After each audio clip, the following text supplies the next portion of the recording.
அன்பு தாய்மார்களே, உங்க முத்துவேல் கருணாநிதி ஸ்டாலினோட வணக்கம். கடந்த ஆண்டு செப்டம்பர் மாசத்திலிருந்து கலைஞர் மகளிர் உரிமை தொகை உங்களுக்கு கிடைச்சிட்டு வருது. இதுவரை 6,000 ரூபாய் உங்களுக்கு அனுப்பப்பட்டிருக்கும். எந்த தடங்களும் இல்லாம ஒவ்வொரு மாசமும் நான் உங்களுக்கு வழங்கிக் கொண்டே இருப்பேன். இது உங்க வாழ்நாள் முழுவதும் உறுதுணையா இருக்கும். உங்களோட அன்றாட செலவுக்கும் அவசியமான தேவைகளுக்கும் பயன்படும் இந்த தொகையை சில தாய்மார்கள் மாதந்தோறும் சேமிச்சுக்கிட்டு வரதாகவும் கேள்விப்பட்டேன்.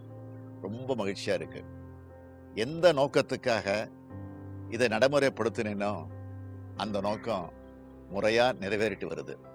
என்னுடைய அருமை தாய்மார்களே, உங்களுக்கு உதவ உங்களோட குடும்பத்தில் ஒருவனா என்றும் இருப்பேன். நன்றி, வணக்கம்.